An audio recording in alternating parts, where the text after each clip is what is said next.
Hi everybody, welcome back to my channel. This is LV and I hope you guys are all doing well.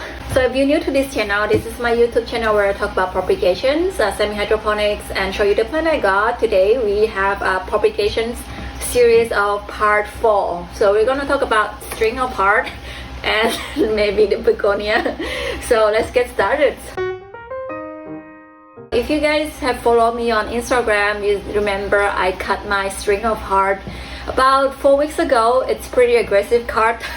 It's really long, like at least 3 feet high, 3 feet long of my string of heart. So I got a lot of cutting here, and I'm just doing 2 different propagations here. One is sphagnum, one is in water. So I'm going to show you how you should cut if you want to interested in propagation. For me, I think water propagation is the easiest to do, less maintained. There's nothing you do, just leave it in the water. I top it up the water one time, that's all I do, and it's already growing a lot of root. And then the other one I'm doing is the sphagnum propagations, because last time when I do propagation with sphagnum I have success of it, so I'm just doing it again. So here is the sphagnum propagations. So I'm just going to show you how to cut if you have a string of heart. So this is about 4 weeks of growth. So here is about maybe like 10 inches long of cutting. You can do it shorter, but I think about 4 or 5 inches will be a good size. Even you put it 8 inches long will be a good size. And then once you cut, you want to take out the leaf. So this is used to be 2 leaf here. There's also 2 leaf here. So I cut it off, take out the leaf, because the leaf can't touch the water, otherwise it get yellow. So you just take the leaf out, 2 different nodes, because this is where the root is growing. You can see where the leaf was growing, it's where the root is growing. So you want to take out the leaf when you put it stuck in water.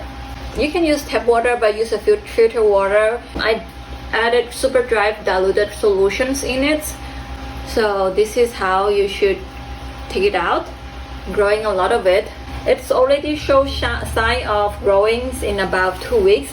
So the way that you see is success is when it's already even starting growing a new leaf on the cutting. So this is how you cut when you do propagation in water. I think it's about 12 inches, somewhere like that, because I want it to be longer when I have the roots out. It can be already full pots, and I put it about 3 cutting to 5 cutting container. So they all rooted, which is really nice.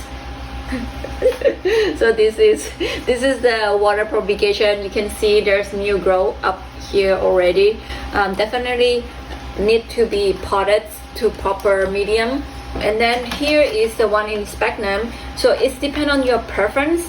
You can do water propagations, sphagnum propagation, perlite propagations, or you can just stuck it in the dirt if you like it.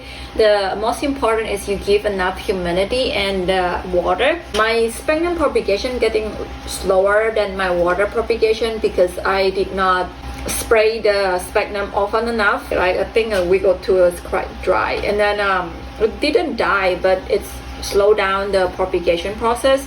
I see like new root here. It's very small. Where the leaf is at, there's a small root coming, and there's also new leaf here. You can do cutting like this as well. Just cut out the between just 2 leaf. The root will come out from the leaf here. So you can do this as well. You have to leave the node in order to be able to grow roots. And this is smaller cutting one. So a bunch of them is just 2 leaf. Water sphagnum, and then squish all the water out. Place the cutting in the sphagnum on top of it, and then one is look dry, you spray it. It's hard to tell. Like I think you want it to look darker sphagnum. That's how you know it's moist enough. I used to be just looking at this condensation as indicator, but for this container is actually not completely sealed, so it dry out without me knowing it. So I think the maybe better indication is when the moss is darker.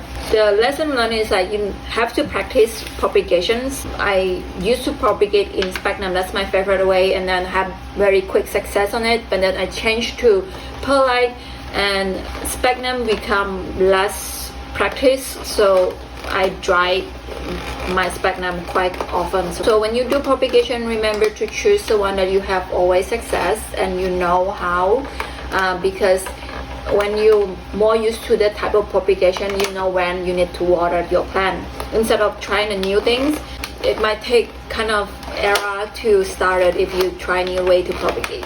And this is just for fun. This one I have, you remember when I said you need to take out the leaf when you do water propagation. So I do take out the leaf and then I just stuck the leaf in the sphagnum, see if that's going to grow. I am not sure is it growing. It does seem there's root. So you actually can propagate with just leaf. Maybe not all the leaf has the root, but you never know. So don't throw your heart. Put it in sphagnum and it will grow. For these two, the one in sphagnum, I still want to root it longer because I would prefer to have the root that's at least like half an inch long. So that's my prefer before I potting it. And then also, since I already have this guy, I showed this before. This is my others propagations on my first or second episode on propagation. This is this color. I have an extra. I just stuck it in water, and this is how it look like. It's just grow. Water for anything that has like string looking like vining plant, it's good with water. So this is my Begonia maculata. Begonia I found is a lot easier to grow roots. You don't need the note to grow roots, so you can actually just take out the leaf and then suck it in water and it's still going to grow roots. So this is the nice thing about Begonia. Pretty easy going. I have been doing some cutting already and I just need a second plant. I sold some of my Begonia that I rooted. Now I need insurance plant. So this is my insurance plant. So now I want to pot them all together. And as you know, I've been trying out perlite as my substrate on growing plants. And I've been learning about it. I think I can kind of confident enough to make a video next time. After this video, next video, I can do a video talking about the perlite, why I use perlite, what is good about it. But right now, I'm just gonna pot this into perlite. So here we go. This is very easy. It's just like growing in the dirt. I just put them together and water it as like a semi-hydro. I water with a nutrition water. And this guy, this is gonna be hard. It's seriously not an easy way to pot string of heart. I don't know how people do it. It's hard.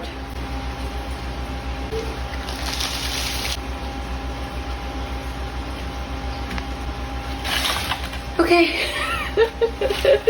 I'm just put them on the top like this, and also I'm going to water it with the nutrition water. I'm going to plant it in perlite. You might ask why I do perlite. It's just a personal preference. It's just like asking why not perlite. I don't know. Stay tuned for my next video, and hope this helped you. If you have string of heart, just try it. It's pretty easy on Propagate, especially right now it's spring. So if you have any question, put a comment down below, and thank you for watching. Happy plantings. Bye bye.